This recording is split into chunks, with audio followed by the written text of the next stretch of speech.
Então, eu acho que dá para sentir, através da narrativa da Eni, dá para sentir perfeitamente bem o suor, os tremores e a aflição das duas personagens.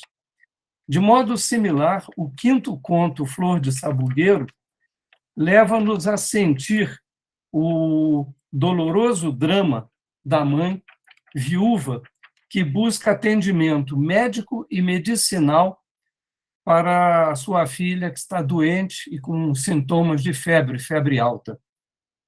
A angústia materna aumenta à medida que essa história avança e que se frustram as tentativas dela de obter auxílio de terceiros, não?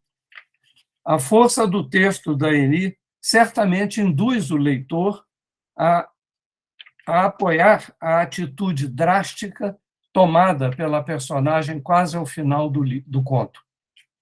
E eu achei muito interessante que tanto este conto como o seguinte, chamado Bem-te-vi, deixam a conclusão da história em aberto, como um convite para o leitor imaginar o que de fato vai acontecer, o real desfecho da trama.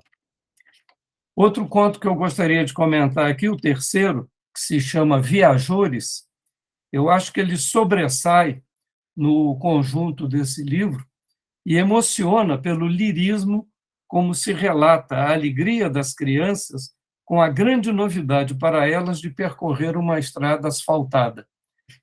Então, bom, elas vão nessa estrada ao encontro de outras descobertas, outras novidades, então elas estão muito motivadas por esse percurso, de forma que esse conto é uma verdadeira prosa poética, a exemplo também do último conto, que também enfoca uma viagem mágica. Então, é muito interessante. Bom, é impossível comentar aqui todos os contos pelo nosso limite de tempo, mas eu gostaria de ressaltar um trecho do segundo conto, Crianças, em que a autora considera que os adultos, pais das crianças, tendem tão somente a perceber certas mazelas, tipo um bicho do pé, uma disenteria, uma dor de barriga que as crianças tenham, e não a tristeza mais íntima e singular de cada uma. Isso é um aspecto que me chamou muito a atenção no conto, e esse aspecto da natureza humana, pelo menos desses pais interioranos, não sei em que medida nós podemos também fazer a mesma interpretação de pais citadinos, mas esse aspecto da natureza humana desses pais demonstra um olhar crítico e aprofundado da escritora sobre a realidade que ela avalia, interpreta e transforma em conto de ficção. Bem, à luz desses comentários gerais, eu gostaria de arguir, quer dizer, saber da escritora, em que medida as suas histórias são frutos de experiências pessoais ou de pesquisas de teor sociológico, que terá feito de personagens e situações do gênero. Porque os primeiros trabalhos da Eni foram ensaios de natureza objetiva. E aí me veio a ideia de que talvez essas obras passadas, esses contos passados no interior de Goiás, possam também ser fruto de algum estudo mais a fundo que ela tenha feito. Gostaria de ouvir também sobre as razões da escolha dos temas desses 8 contos. Em especial, eu gostaria de saber como foi o processo de criação do 7º conto, que se chama O Sapatinho dos Andes, porque aí a autora extrapola o interior de Goiás. Ela sai do interior de Goiás, singra ao mar, escala os Andes e faz uma justaposição de situações muito inventiva para chegar à sua conclusão. Então, esse é um conto que me chamou também bastante a atenção no livro. Bom, seriam esses os comentários. Eu, feita a arguição, passo a palavra à nossa escritora. A Eni, ela é a autora dessa obra que o Jacques apresentou, ela é professora de literatura da Universidade Federal de Uberlândia, hoje aposentada, mas ainda atuando na pós-graduação, escritora de outras literaturas, agora contista também, olha só, agora escritora na linha da ficção. Isso é fantástico. É a literatura ganhando voz cada vez mais.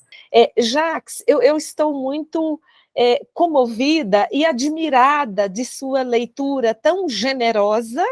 Eu fico pensando, puxa vida, será que eu mereço essas palavras? E tão criteriosa, desculpem a rima ruim aí, mas é o que me ocorre nesse momento, o tempo sempre fica... Enfim, Jacques, muito obrigada. Se você permitir, eu gostaria, porque você escreveu, eu gostaria de ter esse texto seu para a gente, em momento oportuno, publicar, seja nas redes sociais, com os devidos créditos, naturalmente, né, o texto seu. Me honrou muito, me estimulou muito. Toda a minha gratidão ao tempo que você gastou com esse texto. Muito obrigada. Jacques, todos esses contos partem de algumas imagens, de alguns flashes. Por exemplo, esse primeiro, eu acho que ele é muito vivo, e eu fico muito feliz que eu tenha conseguido isso, porque o milharal, um dia eu me perdi no milharal. Pronto, só isso, um dia eu me perdi no milharal. Então, aí você vê que né, a história vai aí uma série de acontecimentos. Porque eu já vi vários escritores dizendo que nada vem do nada. O que é biográfico em sua literatura, Jacques? É tudo. Porque a gente é ser humano, a gente partilha de experiências humanas. Então, cada imagem desse conto, por exemplo, eu não sei se você perguntou aí do Sapatinho dos Andes, foi após a visita ao museu lá em Assunção, o Museu dos Andes, e na hora eu me lembrei de uma história que as tias contavam, mas eu não me lembrava detalhes da história, era só assim, um sobrinho do meu pai, filho de sobrinho, lá dos anos 20, aquelas histórias que a gente acumula. Um dia ele foi buscar um sapato para a mãe e morreu. Então, na hora, quando eu vi aquele sapatinho minúsculo, e toda a história do Sapatinho dos Andes, foi inevitável. Bom, são, então, assim, imagens que vêm de experiência. Fora isso, é muito, muito... Você sabe, eu acabei de ler sua obra, mas eu vou falar amanhã, é muito labor. Então, se a gente imaginou ou passou por uma experiência, mínima que seja, isso não é nada, é o labor que vem depois, como amarrar as estruturas, muda de parágrafo, troca de título com a editora, uma amiga muda o final, um sobrinho adolescente, porque eu gosto muito de lançar o livro essas experiências. Vivi no interior, Nasci, vivi no interior, tivemos uma vida muito feliz com os primos, com os tios, como disse a professora de Portugal, está cheio de família aí, né? Tudo tem primo, irmãos, tios, e a ideia, Jacques, veio destas imagens que sempre foram muito caras para mim.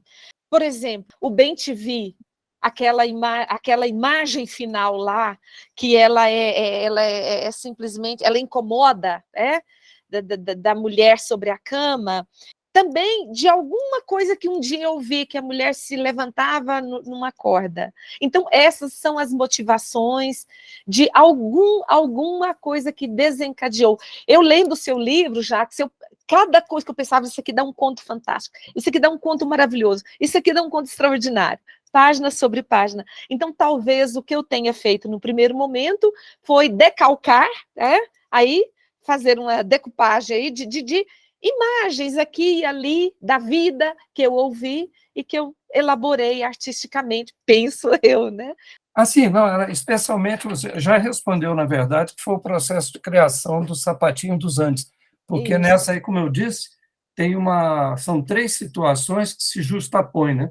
A viagem de barco no início do conto, Isso. Depois vem o episódio dos Andes, que eu me lembro bem desse episódio célebre, e, finalmente, a situação do rapaz que está tentando encontrar o sapatinho que a mãe teria perdido, não sei o quê, e as 3 convergem para o final. Então, Aí a minha curiosidade, como é que tinha sido o processo?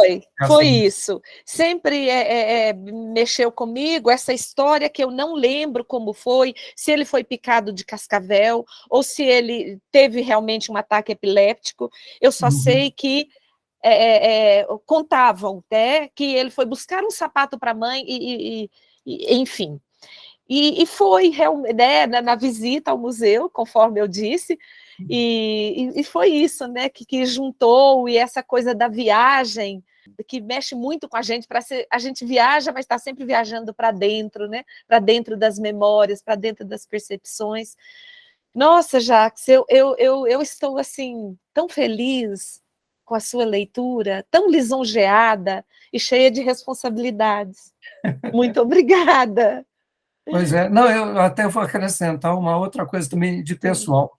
Ao ler aquele conto, o terceiro conto dos Viajores, né, sobre a estrada asfaltada, eu me lembrei da minha própria infância, porque eu queria passar as férias em Ibitinema, no sítio da minha tia, e o fato da estrada ser de terra, às vezes, impedia que a gente chegasse lá. Eu tinha que voltar para a cidadezinha do meu pai e ficava super frustrado de não poder lá para o sítio dos meus encantos, lá, que era da irmã mais velha da minha mãe. Então, eu senti a alegria dessas crianças ao percorrer pela primeira vez uma estrada asfaltada. Eu pude sentir muito bem a alegria que elas tiveram nesse fato. Que Puxa espetáculo! vida. Lindo! Parabéns para os dois. Eu sabia que seria um encontro de primeira grandeza. Fiquei muito feliz em ouvir e aprender com os dois.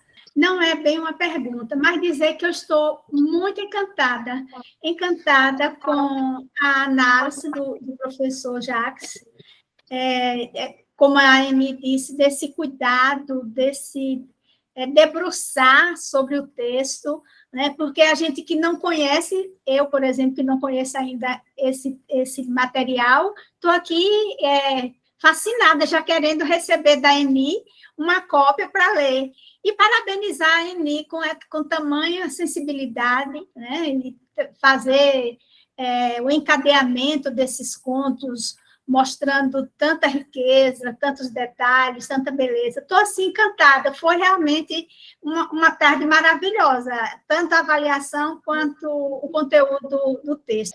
Muito obrigada, professora Marilde, minha colega. E Jacques, a gente já falou isso, todos sabem, esse papel da crítica, né, de elevar, não no sentido de lisonjear, como dizia o Guimarães Rosa, apontem-me defeitos, mas construam comigo, né? E então, assim, olha só, você já fez no mínimo uma leitura aqui. Talvez o mérito meu seja bem menor do que a sua própria crítica, mas ninguém aqui que está nesse momento, nessa sala, vai pegar o livro infenso à sua leitura, né? Vai ler pautado por ela. Muito bem, é isso mesmo. O livro ele tem muito mais coragem do que o próprio escritor. Então, ele vai ali levando a sua própria história. Cada um que lê tem uma percepção. E a crítica, ela tem esse papel de nos apresentar a obra, porque quem assiste, quem tem a alegria de receber a crítica antes de ler o livro, ele jamais lê o livro desavisadamente. Ele já pega o livro ali, já querendo encontrar aquilo que a crítica trouxe. É uma coisa fantástica, um processo de criação, é um processo de leitura e que a gente devia sempre praticar, porque teríamos leitores muito mais ávidos, muito mais comprometidos com a leitura, com a literatura em si. Dória, você queria falar? Queria dizer que a leitura mesmo do Jacques deixou a gente curioso para conhecer, né? É sempre bom conhecer autores novos. Eu gostaria de pedir para depois divulgar, né, o link a gente conhecer os livros, conhecer os autores. Eu gostaria de ler mais também depois sobre os autores. Se você puder divulgar lá no grupo. Bom, eu estou simplesmente fascinado com o que eu vi, não tenho nada a juntar aos mestres e fico muito agradecido pelo convite de participar. E amanhã estarei aqui de novo também para ouvir a resposta, né? A recíproca. Isso é verdade. Amanhã é o dia do como é que a gente fala? Do revide, né? Isso. Ai, isso aqui é igual aquelas trovas do desafio lá dos trovadores. Um vai lá e faz o desagrava e o outro volta lá e dá a réplica e a tréplica. Ai, Queria agradecer novamente aí também ao meu amigo Osman, que acompanhou nossos trabalhos, é um velho amigo lá de Montreal, muito querido, e agradeço aí a todos a atenção, um excelente final começo de noite, né, na verdade, agora. Eduardo, você gostaria de fazer uso da palavra? Não, só parabenizar os envolvidos pelo encontro, parabenizar meu pai pela apresentação e a dona Eni também pelo livro. Eu queria agora os contos dela também, fiquei curioso. Ai, que então, bacana. Parabéns a todos os envolvidos. Doutora Elsa, a senhora está assinalando aí, pode falar, desculpa. Parabéns, Jacques, pela boa apresentação que fez do livro da Eni. E estaremos lá, se Deus quiser, no dia 10, né? Para adquirir a obra e ler os contos. Fiquei também bastante curiosa. Parabéns a todos. Ah, que Muito ótimo. obrigada. Quem chegou depois no convite, já vou repetir, no dia 10, na Adufo, às 17 horas, vai ser um sábado, todos vocês estão convidados, os de perto e os de longe. Muito obrigada pela presença de todos, até amanhã.